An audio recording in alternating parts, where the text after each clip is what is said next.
안녕하세요. 저는 올해 60살이 넘은 할머니예요. 저는 어릴 때부터 가난한 환경에서 살아왔다 보니 결혼하기 전부터 우리 아이는 꼭 부족함 없이 키우자고 다짐하며 살아왔어요. 결혼을 하고 아이를 낳았는데 남편이 다른 여자와 바람이 나서 도망을 갔습니다. 그때는 지금처럼 이혼 소송이다 뭐다 할 거 없이 도망가면 남편을 찾을 수 없었어요. 그래서 어쩔 수 없이 저 혼자 어린 딸을 키우면서 살게 되었죠. 남편 없이 아이를 혼자 키우니까 주위의 따가운 시선도 많이 받았습니다. 다들 저보고 온갖 무례한 말들을 많이 했죠. 제가 이런 말을 듣는 건 괜찮았지만 우리 딸이 커서 이런 말을 들으면 너무 속상할 것 같아 차별 안 당하게 하려고 정말 열심히 키웠어요.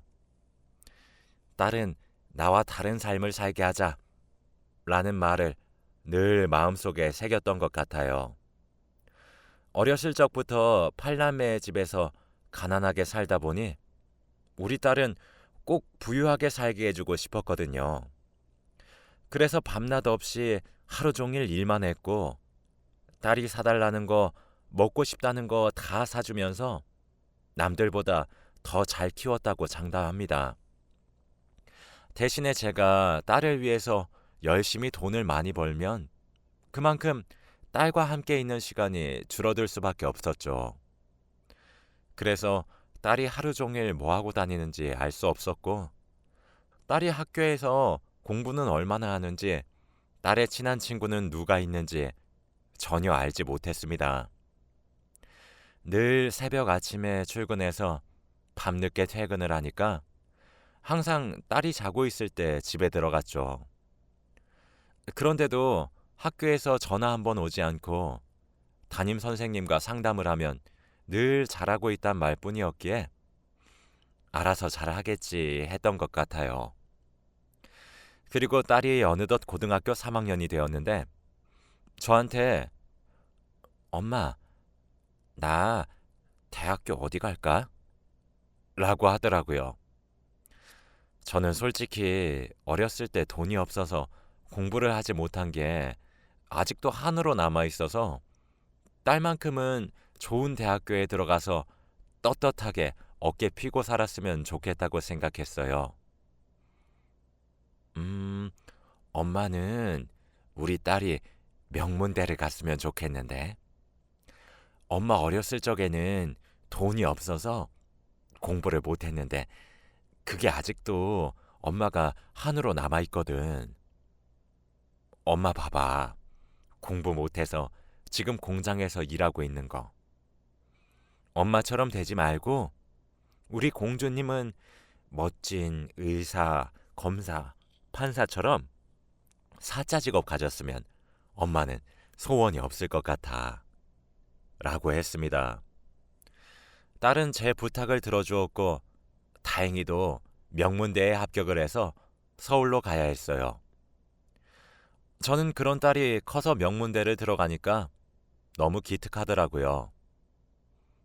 딸, 서울 가서도 열심히 공부하고 밥 잘 챙겨 먹고. 저희가 살던 곳은 지방이었기 때문에 서울에 있는 대학교 기숙사를 가야 했고 기숙사를 처음 들어가는 날도 저는 일을 해야 했기 때문에 데려다 주지 못했습니다. 엄마 없이도 그렇게 혼자서 척척 잘 해내는 딸을 보니까 이런 딸이 어떻게 내 뱃속에서 나왔나 싶으면서도 너무 뿌듯한 거 있죠. 동네방네 자랑을 하고 다니면서 팔불출 엄마가 되었답니다. 저희 동네는 워낙 작다 보니까 동네 사람들을 다 알았는데 다들 저희 딸을 며느리 삼고 싶다면서 장난을 치곤 했어요. 그리고 딸의 학비는 워낙 비쌌기 때문에 저는 딸의 생활비와 학비를 벌기 위해서는 일을 더욱 열심히 할 수밖에 없었습니다. 딸은 그곳에서 적응을 했는지 처음에는 연락을 많이 하더니 몇 달이 지나니까 연락하는 횟수가 줄어들더라고요. 그래도 무소식이 희소식이라고 생각하면서 공부하느라 많이 바쁜가 보다 했네요. 다들 제가 딸 때문에 이렇게 고생하면서 돈을 벌고 있다는 사실을 알아서 그런지 처음에는 부럽다고 하다가 나중에는 자식한테 잡혀서 사네. 딸이 부려내네. 엄마를 이렇게 고생을 시켜서야. 라고 하면서 비꼬더라고요. 그리고 제가 다니던 공장에서 가장 성격이 나쁜 한 언니가 저에게 아빠 없이 딸을 명문대 보낸 게 자랑이긴 하지만 자기 엄마를 이렇게 고생시키는 것보단 대학교 안 가는 게 더 낫지 않나? 라고 하더라고요. 내가 번 돈 내 딸한테 쓴다는데 무슨 상관이세요? 오히려 저는 저한테 쓰면 아까워요. 라고 말을 했죠. 그 언니의 자식들은 공부를 못해서 대학교도 못 들어가고 놀고 있는 백수라서 그런지 저희 딸이 명문대에 들어간 것이 셈이 났나 봐요. 다들 왜 그렇게 남의 가정사에 관심이 많을까요? 저한테 대학교는 어떻게 들어갔고 서울은 어떤지 물어보는 거 있죠? 솔직히 저도 딸이랑 연락을 그렇게 많이 하는 사이가 아니라서 선뜻 대답을 하지 못합니다. 왠지 모르게 그날 딸 생각이 많이 나서 퇴근을 하고 온 저녁에 딸에게 전화를 걸었어요. 딸, 엄마야, 잘 지내지? 우리 딸 얼굴 한번 보고 싶다. 이번 명절에 내려올 거지? 아, 엄마, 미안해. 나도 보고 싶은데 못 가겠다. 시험이라서. 여기 애들 공부 다 잘해서 내가 몇 배는 열심히 해야 돼. 어릴 때부터 사교육 엄청 했더라. 미안해, 엄마. 아니야. 우리 딸이 그러면 어쩔 수 없지. 열심히 공부하고. 아, 그리고 얼마 전에 보낸 생활비 받았지? 응, 받았어. 엄마, 그 돈 힘들게 벌었을 건데 엄마 노력 헛되지 않도록 열심히 할게. 사랑해. 딸이 다니는 학교는 서울에 있는 워낙 유명한 대학교다 보니까 동기들은 어릴 때부터 제2 외국어는 기본으로 하고 온다고 하더라고요. 그 말을 들으니까 이런 시골에서 자라게 한 게 미안하기도 하고 그런 사교육 한번 시켜주지 못한 게 엄마로서 속상했습니다. 그래도 우리 착한 딸이 엄마가 열심히 일해서 생활비를 준다는 사실을 안다는 것만으로도 기뻤어요. 이번 명절은 혼자서 보내게 되었고 텅 빈 집을 보니까 왠지 모르게 적적하더군요. 그래서 친구들을 불러서 놀고 싶어서 친한 친구들에게 전화를 해서 만나자고 했어요. 그런데 다들 야, 명절에 무슨 술이냐? 나 시어머니 밑에서 시집살이 하느라 힘들어 죽겠어. 그럴 여유 없으니까 다음에 먹자. 라고 하며 다들 안 된다고 하더라고요. 어쩔 수 없이 방 안에서 TV나 보면서 잠을 자려고 하는데 갑자기 회사 동료에게서 전화가 왔습니다. 야, 나 지금 시댁에 와서 서울에 있거든? 근데 오늘 네 딸 봤다? 그래? 어디서? 술집에서. 너희 딸 외간 남자 택시 태워서 보내던데? 술집에서 일하는 것 같더라. 얼른 가봐 얘. 뭐? 잘못 봤겠지. 우리 딸 지금 도서관에서 공부하고 있을 시간이야. 야, 내 눈은 절대 못 속여. 내가 주소 보낼 테니까 심야 버스 타고 얼른 가봐. 동료의 말은 충격적이었지만 저는 당연히 동료가 잘못 봤다고 생각했어요. 저는 절대 믿지 않았습니다. 명절 연휴가 끝나고 공장으로 돌아가서 일을 하는데 동료가 저를 조용히 부르더군요. 얘, 너 그 술집 가봤어? 네 딸 맞더지? 무슨 소리야. 나 안 가봤어. 너 잘못 본 거야. 아니라니까. 내가 사진을 찍었는데 이거 봐봐. 네 딸 아니야?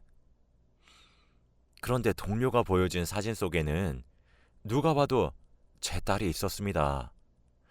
정말로 술집 앞에서 술 취한 남자를 차에 태우고 있었는데 영락없는 술집 여자였죠. 너 이 사진 누구한테 보여준 적 있어? 아니, 없지. 내가 미쳤냐? 그 싸가지 언니한테 절대로 안 보여주니까 걱정 말고 얼른 가서 상황 정리하고 와. 저는 너무 당황스러웠고 무서워서 당장 동료에게 그곳의 위치를 알아내고 대표님께 사정한 뒤 서울로 향했습니다.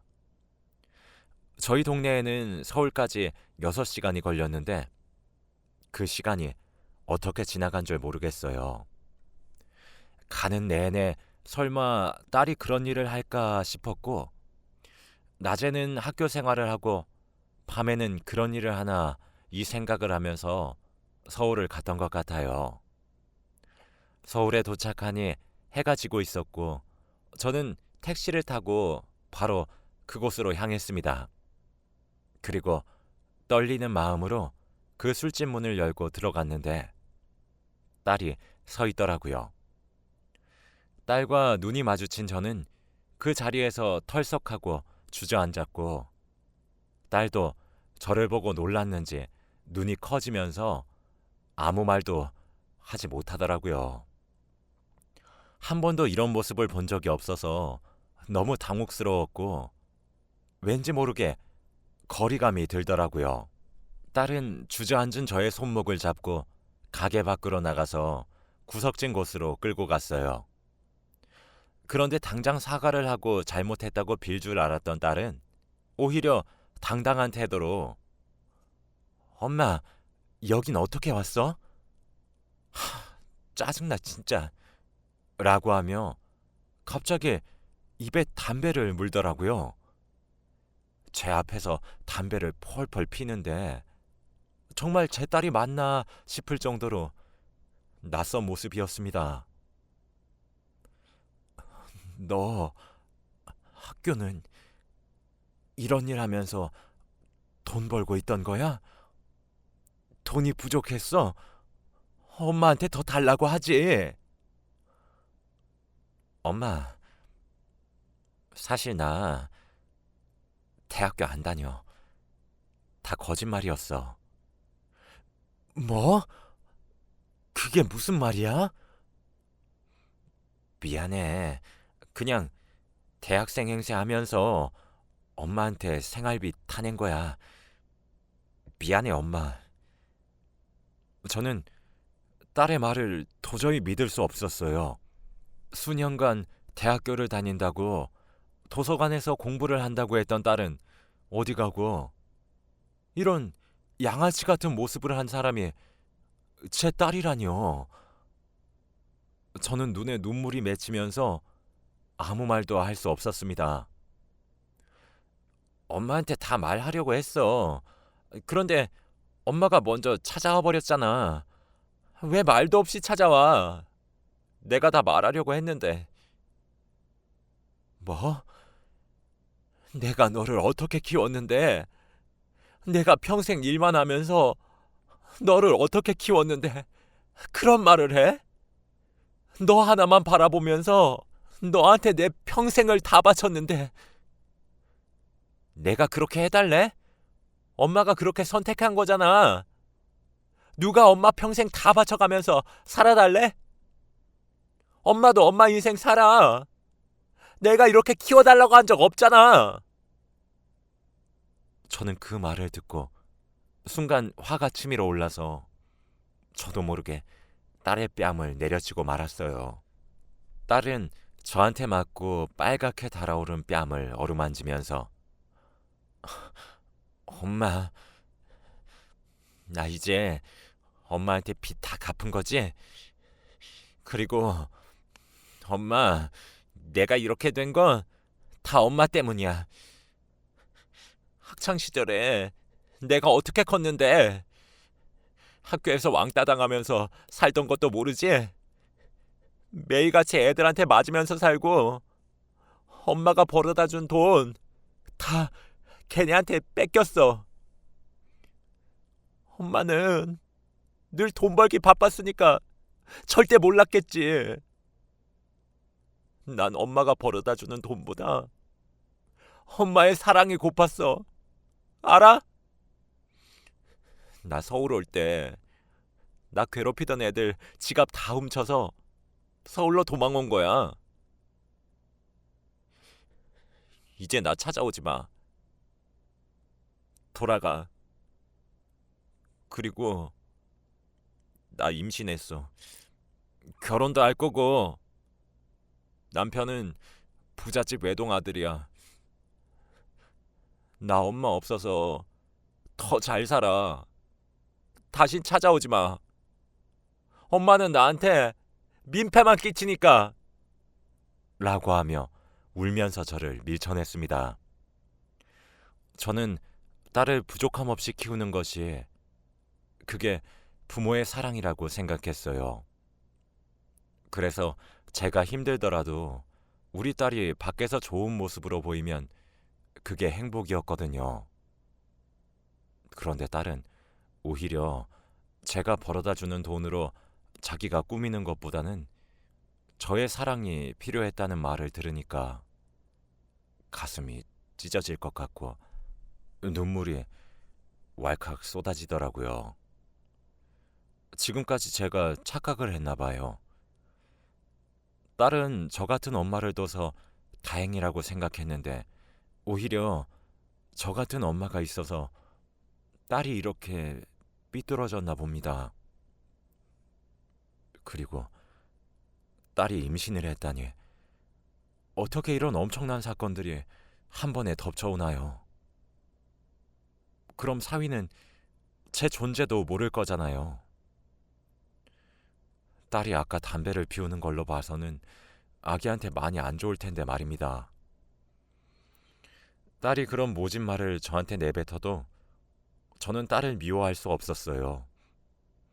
딸의 말처럼 제가 없는 게 딸한테 더 도움이 된다면 저는 그렇게 할 수밖에 없었죠. 저는 기차 안에서 딸이 했던 말들을 다시 곱씹어 보았습니다.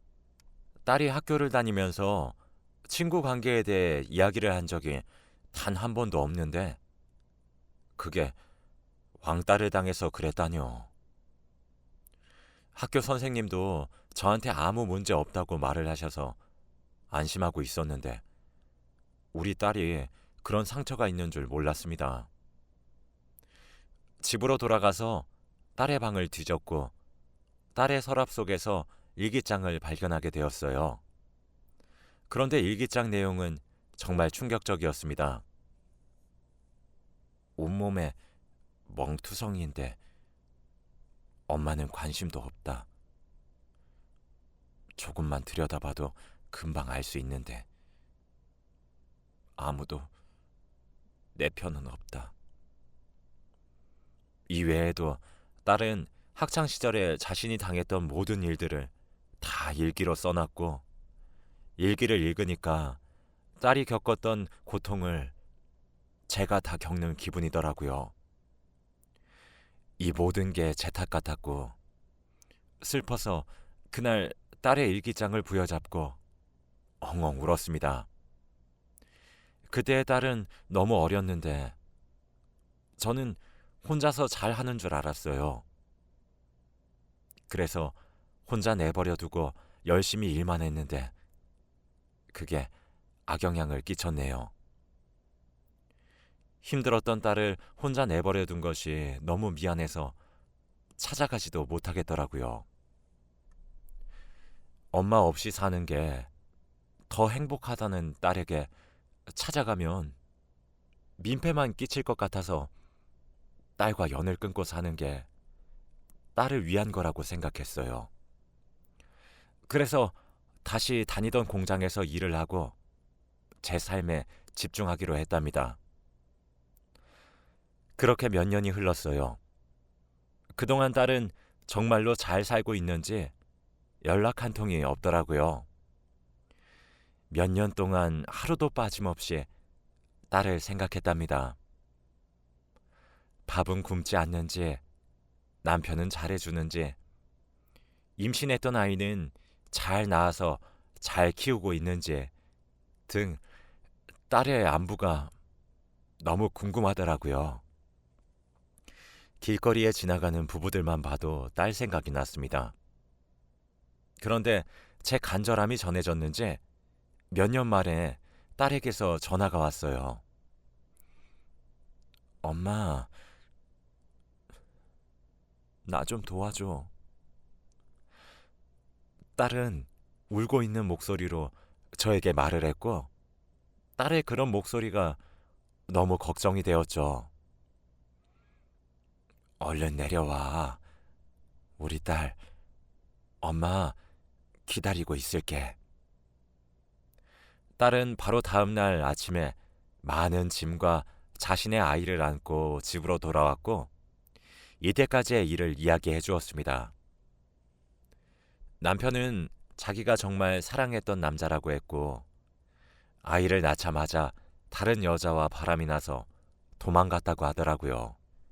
저한테 부잣집 외동아들이라고 한 것도 제가 걱정할까봐 거짓말을 한 거래요. 직업도 없고 매일 딸한테 돈을 빌렸으면서 폭력을 휘두르는 남자였다고 합니다. 제 남편도 도망갔는데 어떻게 딸과 제가 상황이 똑같은지요. 그러면서 딸은 엄마, 내가 아이를 낳아보니까 알겠어. 혼자서 아이를 키우는데 아빠 없이 나를 키웠던 엄마 생각이 너무 많이 나더라고. 그러면서 아, 엄마도 나를 이렇게 키웠겠구나 하면서 공감이 많이 됐어. 엄마한테 모진말해서 미안해. 내가 잘못했어, 엄마. 라고 하며 울길래 저는 그런 딸을 안아주었어요. 딸은 그동안 정말 힘들었다면서 펑펑 울었고, 저는 그런 딸에게 아무것도 해주지 못한 게 너무 미안했습니다. 엄마, 내가 그때 엄마가 없는 게 더 낫다고 한 말 다 거짓말이야. 그날 엄마한테 그렇게 말하고 나면 속이 시원할 줄 알았는데 오히려 더 아파오더라고. 나 그때 너무 힘들었어. 남편은 다른 여자랑 밖으로 놀러 다니고 나 혼자 우는 아이를 안고 있는데 세상이 무너지는 것 같더라. 왜 이렇게 내 인생은 슬픈 일만 가득이고 왜 아무도 내 편은 없는지. 그때 엄마 생각이 제일 많이 났어. 그동안 얼마나 보고 싶었는데. 손주 어때, 엄마? 예쁘지? 딸이 낳은 손주는 정말 예뻤어요. 아들을 낳았는데 너무 순하고 착하더라고요. 손주는 신기하게도 딸을 많이 닮았습니다. 저는 그날부터 딸과 함께 저희 집에서 손자와 셋이서 살게 되었어요. 아직은 손자가 많이 어려서 딸이 집에 있어야 하지만 조금만 더 크면 밖에서 돈을 벌어오겠다고 합니다. 여러분들도 혹시 자식이 있으시다면 돈을 많이 벌어다 주는 부모보다는 사랑과 관심을 많이 주는 부모가 진정한 부모란 사실을 명심하세요. 저는 60이 넘은 나이에 딸에게 사랑과 관심을 가득 주고 있습니다. 딸도 자기 아들한테 부족함 없는 아들로 키우겠다고 해요. 딸의 철든 모습을 보니까 왠지 모르게 뿌듯하네요. 철부지 같던 딸이 언제 이렇게 컸나 싶습니다. 제 이야기는 여기까지입니다. 들어주셔서 감사합니다.